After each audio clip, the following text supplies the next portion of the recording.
Chikkadpally PS కు వెళ్తున్నారు hero Allu Arjun తో పాటుగా ఆయన తండ్రి అల్లు అరవింద్ అలాగే ఆయన మామ కూడా ఇద్దరు కలిసి బయలుదేరారు. కాసేపట్లో పిఎస్ కి చేరుకోబోతున్నారు అల్లు అర్జున్. చిక్కడపల్లి పిఎస్ దగ్గర భారీ ఎత్తున బందోబస్తు ఏర్పాట్లు చేశారు. సంధ్యా థియేటర్ ఘటనపై అల్లు అర్జున్ నుంచి స్టేట్మెంట్ ని రికార్డ్ చేయబోతున్నారు పోలీసులు. అల్లు అర్జున్ కి బిఎన్ఎస్ సెక్షన్ 35(3) కింద నోటీసులు ఇచ్చారు. అర్జున్ ని మళ్లీ విచారించబోతున్నారు చిక్కడపల్లి పోలీసులు. చిక్కడపల్లి ఏసీపీ రమేష్, సిఐ రాజు నాయక్ ఇద్దరు కూడా విచారించబోతున్నారు. సంధ్యా థియేటర్ ఘటనలో A11 గా ఉన్నారు అల్లు అర్జున్.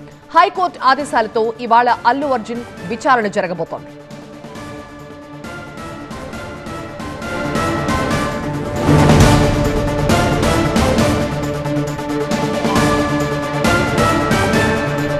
తన నివాసం నుంచి చిక్కడపల్లి పోలీస్ స్టేషన్ కి బయలుదేరారు అల్లు అర్జున్. మరి కాసేపట్లో అల్లు అర్జున్ ని విచారించబోతున్నారు చిక్కడపల్లి పోలీసులు. అల్లు అర్జున్ వెంట ఆయన తండ్రి అరవింద్ అలాగే ఆయన మామగారు కూడా ఉన్నారు. సంధ్యా థియేటర్ ఘటనపై అల్లు అర్జున్ ని ఈరోజు మరొకసారి విచారించబోతున్నారు. అవసరమైతే ఘటనా స్థలం సంధ్యా థియేటర్ దగ్గరికి కూడా వెళ్లి అసలు ఆ రోజు ఏం జరిగింది అనే విషయాలపై పోలీసులు మళ్లీ ఎంక్వైరీ చేసే అవకాశం కనిపిస్తోంది. సంధ్యా థియేటర్ ఘటనలో A11 గా ఉన్నారు అల్లు అర్జున్ ప్రెస్ మీట్ తర్వాత పరిణామాలన్నీ ఒక్కసారిగా మారిపోయాయని చెప్పాలి. ఇటు పోలీసులు కూడా ప్రెస్ మీట్ పెట్టి అసలు ఆ రోజు ఏం జరిగింది, థియేటర్లో అల్లు అర్జున్ మూవీ చూస్తున్న టైంలోనే మేము వెళ్ళి ఆయనకి ఇన్ఫార్మ్ చేశాం, ఒక లేడీ చనిపోయారు, మీరు ఇక్కడి నుంచి వెళ్ళిపోవాలని మేము చెప్పాం, అయినా కూడా మూవీ అయ్యే వరకు వెళ్ళనని అల్లు అర్జున్ అన్నారంటూ పోలీసులు కూడా అల్లు అర్జున్ ప్రెస్ మీట్ కి కౌంటర్ ఇచ్చారు. ప్రస్తుతం చిక్కడపల్లి పోలీస్ స్టేషన్ కి మరి కాసేపట్లో అల్లు అర్జున్ చేరుకోబోతున్నారు. మా ప్రతినిధి ప్రణీత అక్కడే ఉన్నారు మరింత సమాచారం అందించడానికి. ప్రణీత, ఏంటి అక్కడ సిచ్యువేషన్ ఎలా కనిపిస్తోంది? భారీ ఎత్తున పోలీసులు మోహరించినట్టుగా తెలుస్తోంది. ఫ్యాన్స్ రాకుండా ఎలాంటి చర్యలు తీసుకుంటారు?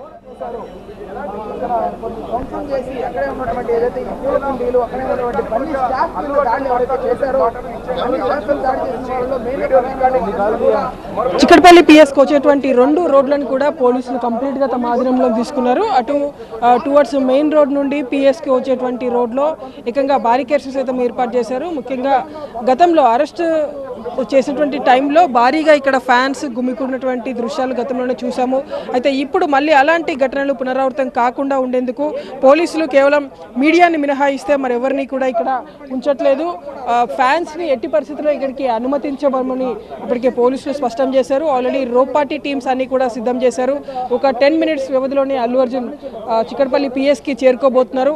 సో ఆయనతో పాటు ఆయన లీగల్ టీం కూడా ఉంది. సో ఇక్కడ పిఎస్కి వచ్చిన తర్వాత వాళ్ళ లీగల్ టీంని అయితే లోపలికి అనుమతిస్తారు. అయితే ఆయనతో పాటు వచ్చినటువంటి ఫ్యామిలీ మెంబర్స్ని అనుమతిస్తారా లేదా చూడాల్సి ఉంది. సో ప్రెసెంట్ ఒక 10 మినిట్స్ వ్యవధిలోనే అల్లు అర్జున్ పిఎస్కి చేరుకోబోతున్నారు. సో ఇక్కడ పిఎస్కి వచ్చేటువంటి 2 రోడ్లు ఏవైతే ఉన్నాయో అవి కంప్లీట్గా పోలీసులు క్లోజ్ చేసేసారు. సో జనరల్ పబ్లిక్కి సంబంధించినటువంటి మూమెంట్ యాక్టివిటీ లేకుండా కంప్లీట్గా క్లోజ్ చేసి ఉన్నటువంటి దృశ్యాలు చూస్తున్నాము. అటు లా అండ్ ఆర్డర్ పోలీసులతో పాటు టాస్క్ ఫోర్స్ పోలీసులు మిగిలినటువంటి టీమ్స్ అందరూ కూడా అది చేశారు. సో ప్రెసెంట్ మనం ఇక్కడ చూస్తున్నాము అల్లు అర్జున్ కి సంబంధించినటువంటి కాన్వాయ్ ఇక్కడికి చేరుకున్నటువంటి దృశ్యాలు చూస్తున్నాము. అటు పోలీస్ కాన్వాయ్తో పాటు వెనకాల ఉన్నటువంటి వాళ్ళ ఫ్యామిలీ లీగల్ టీమ్కి సంబంధించినటువంటి కాన్వాయ్, వెనకాల అల్లు అర్జున్కి సంబంధించినటువంటి కాన్వాయ్ని ఎక్స్క్లూజివ్గా చూస్తున్నాము. సో అల్లు అర్జున్కి సంబంధించినటువంటి లీగల్ టీంలో ఫస్ట్ వెహికల్లో లీగల్ టీం ఉన్నారు, సెకండ్ వెహికల్లో కొంతమంది పోలీసులు ఉన్నారు. సో థర్డ్ వెహికల్ అల్లు అర్జున్కి సంబంధించినటువంటి కాన్వాయ్ లోపలికి వెళ్తున్నటువంటి దృశ్యాలు చూస్తున్నాము. సో ప్రెసెంట్ ఇదే వెహికల్లో అల్లు అర్జున్ ఉన్నారు. సో సెకండ్ వెహికల్లో అల్లు అర్జున్కి సంబంధించినటువంటి బంధువులందరూ కూడా సెకండ్ వెహికల్లో ఉన్నారు. సో మొత్తం ఒక భారీ కాన్వాయ్, ఒక 4 to 5 వెహికల్స్తో అల్లు అర్జున్ పిఎస్ లోపలికి చేరుకున్నారు ఇప్పుడే. సో పిఎస్కి లెఫ్ట్ సైడ్ ఉన్నటువంటి వే నుండి అల్లు అర్జున్ కాన్వాయ్ ఇక్కడికి చేరుకుంది. సో ఎగ్జాక్ట్లీ 11:10కి అల్లు అర్జున్ పిఎస్కి చేరుకున్నారు. ఒక 10 మినిట్స్ లేట్గానే అల్లు అర్జున్ పిఎస్కి వచ్చారు. సో ఆల్రెడీ ఇన్వెస్టిగేషన్ చేసేటువంటి 2 ఆఫీసర్లు చిక్కడపల్లి ఏసీపీ రమేష్తో పాటు చిక్కడపల్లి సిఐ రాజు నాయక్ ఇద్దరి సమక్షంలో విచారణ అంతా కూడా జరుగుతుంది. సో అల్లు అర్జున్ లోపలికి వెళ్ళిపోయారు. తన లీగల్ టీంని అట్లాగే వాళ్ళ ఫ్యామిలీని కూడా పోలీసులు లోపలికి అనుమతించారు.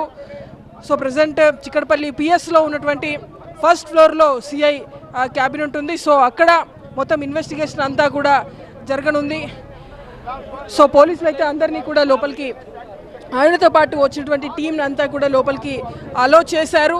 సో ఎన్ని గంటల పాటు అల్లు అర్జున్కి సంబంధించినటువంటి విచారణ ఉండబోతుందో చూడాల్సి ఉంది. మొత్తం ఇన్సిడెంట్ జరిగినటువంటి రోజుకు సంబంధించి పూర్తి వివరాలను కూడా అల్లు అర్జున్ నుండి పోలీసులు సేకరించబోతున్నారు. అసలు ఏ టైంకి థియేటర్కి వచ్చారు, మొత్తం థియేటర్కి వచ్చినటువంటి టైంలో ఎంత డిస్టెన్స్లో ఆయన రూఫ్ టాప్ ఎక్కారు, సో అక్కడ నుండి థియేటర్ లోపలికి వెళ్ళిన తర్వాత అక్కడ ఎంత టైం ఉన్నారు అటువంటి వివరాలు ప్రాక్టికల్గా పోలీసులు వీడియో రూపంలో చూపించినప్పటికీ అల్లు అర్జున్కి సంబంధించినటువంటి వర్షన్ని కూడా పోలీసులు ఈరోజు రికార్డ్ చేయబోతున్నారు. ఎందుకంటే ఫర్దర్గా కోర్టుకు సంబంధించి ఇవన్నీ కూడా పోలీసులు సబ్మిట్ చేయాల్సి ఉంటుంది ఫర్దర్ హియరింగ్లో. ఎందుకంటే ఆల్రెడీ ఆయన ఈ కేసుకు సంబంధించి క్వాష్ పిటిషన్ కూడా దాఖలు చేశాడు. జనవరి 21న తెలంగాణ హైకోర్టులో ఈ పిటిషన్కి సంబంధించినటువంటి విచారణ ఉంటుంది. సో ఆ విచారణ సందర్భంగా ఈ అల్లు అర్జున్ చెప్పినటువంటి ప్రతి అంశాన్ని కూడా లిఖితపూర్వకంగా రాసి క్వశ్చన్ టు ఆన్సర్ రాసి వీళ్ళు కోర్టుకి సబ్మిట్ చేస్తారు 21st రోజు. సో దానికి సంబంధించినటువంటి ఎవిడెన్స్ అన్నింటినీ కూడా ఆల్రెడీ పోలీసులు సేకరించే పనిలో ఉన్నారు. ఇందులో భాగంగానే 2 days క్రితం మొత్తం జరిగినటువంటి ఇన్సిడెంట్కి సంబంధించి దాదాపు ఒక 7 నిమిషాల వ్యవధి ఉన్నటువంటి కంప్లీట్ వీడియోను ఆల్రెడీ పోలీసులు మీడియాకి రిలీజ్ చేశారు సంధ్య థియేటర్లో జరిగినటువంటి ఇన్సిడెంట్స్ అన్నిటికీ సంబంధించి. సో ఇప్పుడు ఈరోజు అల్లు అర్జున్ని పిలవడం జరుగుతున్నటువంటి క్రమంలో సాక్షి ప్రభావితం చేసేటువంటి అంశం కానీ విచారణ తప్పుదోవ పట్టించేటువంటి అంశాలు కానీ మాట్లాడవద్దు అంటూ అల్లు అర్జున్ కి తెలంగాణ హైకోర్టు ఆదేశించింది. కానీ అనూహ్యంగా గత 3 రోజుల క్రితం అల్లు అర్జున్ మీడియా ముందుకు వచ్చి ఆయన మాట్లాడారు. సో బెయిల్ కండిషన్ ఉల్లంఘించారు అనేటువంటి ఒక ఊహాగానం గత 2 days నుండి నడుస్తూనే ఉంది. మళ్ళీ ఆయన బెయిల్ రద్దు చేస్తారు అనేటువంటి వార్తలు వస్తున్నటువంటి నేపథ్యంలోనే ఈ రోజు అల్లు అర్జున్ ని పోలీసులు విచారణకు రావాల్సిందిగా నిన్న 11:30కి నోటీసులు ఇచ్చారు. సో ఆ నోటీసులు అందుకున్న తర్వాత 24 hours వ్యవధిలోనే ఆయనను విచారణకు రమ్మని పోలీసులు కోరడం, ఆయన విచారణకు తన లీగల్ టీమ్ ని తీసుకొని పోలీస్ స్టేషన్ కి అయితే వచ్చారు. సో ఎన్ని గంటల పాటు ఆయనని విచారించబోతున్నారో చూడాల్సింది. మొత్తం పోలీసుల దగ్గర ఉన్నటువంటి ఎవిడెన్స్ ను ముందర పెట్టి అల్లు అర్జున్ ఎక్స్ప్లెనేషన్ ని పోలీసులు తీసుకుంటున్నారు. సో ఇది ఎక్కడ స్టేట్మెంట్ రికార్డు కాదు, ఆయన అక్యూజ్డ్ గా ఉంది కాబట్టి కంప్లీట్ ఎగ్జామినేషన్ ఉంటుంది. ఆయనను ఎగ్జామిన్ చేస్తారు, క్వశ్చన్ టు ఆన్సర్ లాగా మొత్తం పోలీసులు అల్లు అర్జున్ ని విచారించబోతున్నారు. సో ఆయనతో పాటు వచ్చినటువంటి లీగల్ అడ్వకేట్స్ అయితే లోపలికి పోలీసులు అనుమతించారు. సో వాళ్ళ సమక్షంలోనే విచారణ అంతా కూడా జరగబోతుంది. మనం చూస్తున్నాం టాస్క్ ఫోర్స్ డీసీపీ సైతం ఇక్కడికి చేరుకున్నారు. టాస్క్ ఫోర్స్ టీమ్స్ తో పాటు సిసిఎస్ డీసీపీగా ఉన్నటువంటి శ్వేత్, రిమైనింగ్ లోకల్ లో ఉన్నటువంటి పోలీసు హైదరాబాద్ సిటీకి సంబంధించినటువంటి ఉన్నతాధికారులు ఇక్కడ ఉన్నారు. మొత్తం ఇక్కడ ఉన్నటువంటి భద్రతా ఏర్పాట్లను పర్యవేక్షిస్తున్నారు. ఎందుకంటే అరెస్ట్ టైంలో చాలా మంది జనం ఇక్కడ అల్లు అర్జున్ చూసేందుకు కూడారు. సో ఈ రోజు అలాంటి పరిస్థితులు పునరావృతం కాకుండా మొత్తం పగడ్బందీగా బందోబస్తులు అయితే ఏర్పాటు చేశారు. మరోవైపు నోటీసులో పేర్కొన్నటువంటి విధంగా సంధ్య థియేటర్ కు తీసుకెళ్లేటువంటి అంశం పైన ఇప్పటికీ కూడా క్లారిటీ లేదు. ఎందుకంటే ఆ నోటీసులో ఇఫ్ నెసెసరీ అనేటువంటి అంశాన్ని అనేటువంటి వర్డ్ ని వాడారు కాబట్టి ఫర్దర్ గా విచారణలో ఆయన చెప్పేటువంటి అంశాలను రైట్ ప్రణీత, చిక్కడపల్లి